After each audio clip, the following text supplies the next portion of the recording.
First and foremost, Bob, welcome back to the studio. It's been a few weeks. Yes, thank you. You're a little hoarse today. Yeah, we had a late night last night. I'm finally able to let loose a little bit. That's better. We've been, having supper at 10:30 at night and then going to bed at 11, and so last night was so exciting. But I'm just absolutely thrilled, and I can't wait to get started, Bill.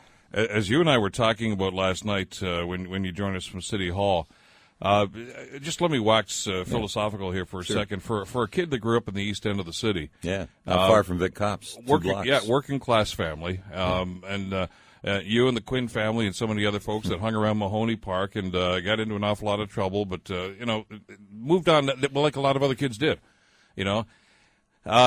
Did you ever in your wildest dreams think that, A, you'd be getting into politics, and B, that you'd be running the city at one point?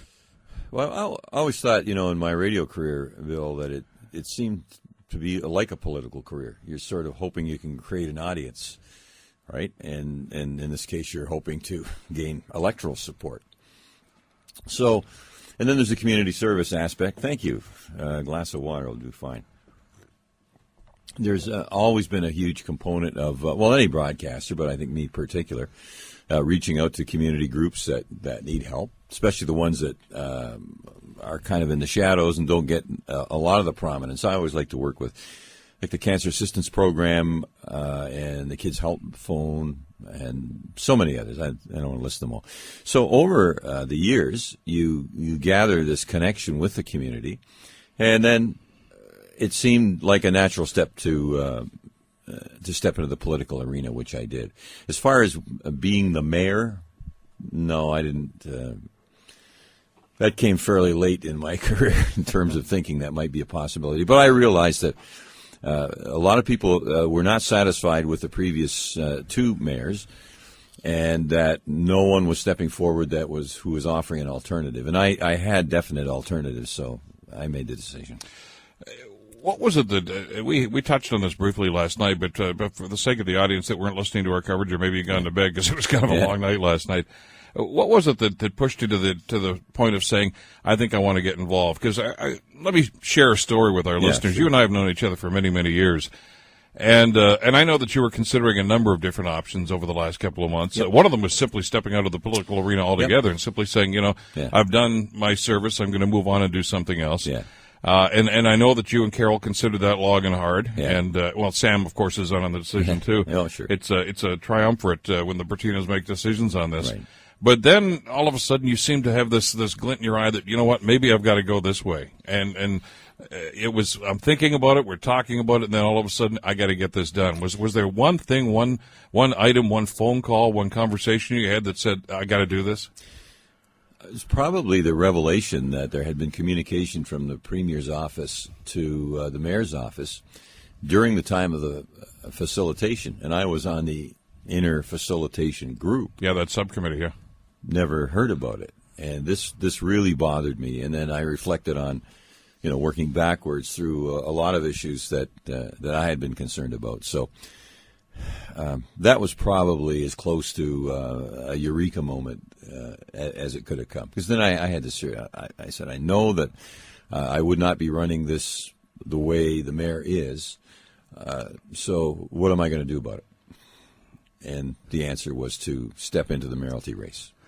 Not an easy task. No. to beat an incumbent, to beat a strong Larry Deaney campaign. Yeah. Both gentlemen. I mean, there are a number of people that ran for office, and I don't mean to besmirch the reputations of anybody, because anybody who puts their name up, I think, should be applauded. Absolutely. And it was an interesting debate through the course of the 6 or 7 weeks of the heart of this campaign. And even some of the folks that didn't fare so well at the ballot box, I think, brought some interesting ideas, some interesting concepts, and some interesting observations to the table. But it filtered down, as we all expected it would, Bob, to a 3-person race and two very strong opponents that you had to face off against. Well, still, the issues that I brought forward were fairly simple, and I kind of was amused at, I have an 8-point plan or a 10-point plan or slim on details. Stop wasting money. It doesn't need a lot of detail. You don't need bullet points on that. And every time I explained to people how we were going to pay for the Lister block, $25 million plus $16 million financing is $2 million a year over 20 years. And our staff report said that the equivalent to what we were doing was $1 million a year. That's the leases that we have. So we're spending an extra $1 million a year. And you know how many areas of the city go begging for money, and we're just making some nice office space. So that was very simple, and people understood that. So also, I was quite surprised and happy that people understood that there's still a lot of vitality in what I call the North Industrial Corridor. That's the Burlington Street Industrial Corridor. And when I explained that, there's waiting to kick off hundreds of millions of dollars in development with Liberty Energy, Birmingham Foundations, expansion perhaps of the Bungie plant. And these are accessible jobs. National Steel Cars continues to be doing very well. People got that. And when you're saying things like, we're going to freeze taxes, but we're going to borrow $185 million to start building a sewer, how do you do all that? So my message obviously got through. We've talked a little bit about job and job creation, job retention, and I know that that's something that's awfully important to you. U.S. Steel. Airport industrial lands is a contentious topic, and we're going to talk with one of the new council members that you're going to be working with, Brenda Johnson, who had a big upset win in Ward 11, which is right in the heartland of the area where the airport employment lands will be, the first phase of that anyway. You voted against that at the time when you were the Ward 2 councillor. You and Brian McCaddy were the only two councillors who actually voted against that idea. Is there any appetite to revisit that idea, or are you simply going to work with the council decision and try to move forward with that agenda? Well, I think what the first significant review I'll have is with Bob Bratina and the financial staff as to what the budget implications are, because we have to borrow $185 million to start putting the infrastructure in, moving that way. Can we afford it? Where's the economy going? When you understand, Bill, it's 2,000 acres of greenfield designated industrial land that's available right now, and it's not filled up. And there's space in Glanbrook, and there's space in Ancaster, and so on. So why are we doing that? And, of course, the other vision, and the people say, well, what is your vision? Well, the citizens of Hamilton created a vision. It was called Vision 2020, and it was public consultation, and groups came together. And one of the main things they said was don't eat up the farmland, protect the farmland. We haven't done that. We lost 3,000 acres in the last 10 years. This really resonated with people. I mean, you saw the number. Almost 53,000 people voted for things that I was saying and standing for, and that was one of them. So how far will I go to undo that one? All I'm going to say is that we better be able to show that we can afford to do it with very little risk, and I'm not sure that we can. The numbers, and let me throw these numbers out to you. I understand that 37% of the popular vote, and that won this election for you, but that means 63% of the people who voted did not vote for Bob Bratina. And those views have to be recognized and acknowledged. Absolutely. Too, don't they? Absolutely. But the other thing was, if you read the Spectator's advance, you remember they put out that poll, mm-hmm. and it said that 33% of Larry Deaney's voters picked me second, and about 28% of Fred's. So you can't say that all of those people were totally 100% against Bob Bratina. They may have had some allegiances, they like Fred or Larry, whatever their reasons for voting, but that doesn't, and I know some of them can't stand me, but some reported on the poll that their second choice was me. So you can't dismiss that, Bill. How do you work with the other people on council who are set in their ways? I think, and you know this as well as I do, Bob, an awful lot of the incumbents were pretty nervous heading into this election because there was a wave of discontent, I think, in the voting public about an awful lot of the things that were happening at council. Maybe not individual councilors, but with the way council was running. It seems as if that seemed to crystallize around the mayor's office, and we've seen the result. But most of the incumbents are back, some of them with actually rather impressive margins of victory over some pretty decent slates of challengers. They're going to be pretty firmly ensconced and simply say, you know what, I've been here a lot longer, and I'm moving my agenda forward. I mean, there's going to be a clash of ideologies here at some stage, isn't there? Yeah, there doesn't need to be a clash of ideologies, because the point is that these veteran counselors know what they're doing and do a good job for their constituents. no question about it. And I point to the fact that some of them have been here since the last century, because the century changed in 2000, and there were people, from the 90s. And 80s. And 80s. So, sure,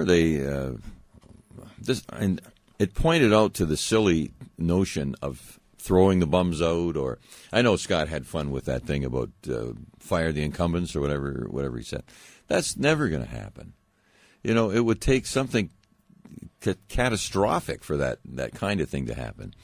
I think the change at the top was the signal because remember, I got votes in all of their in their wards, a lot of votes in their wards. So they better understand that, yes, look after your ward, do the best you can, but a lot of people in your ward also think that the mayor needs to have some support too. It's going to be a very tight time frame. I got about a minute left of our time frame here as well. You get sworn in December the 1st. Not too long after that, city staff are going to say, "Congratulations, Mr. Mayor. By the way, here are the budget numbers for 2011." And it's going to read like a Stephen King novel. That's really going to be the first nut you're going to have to crack, isn't it?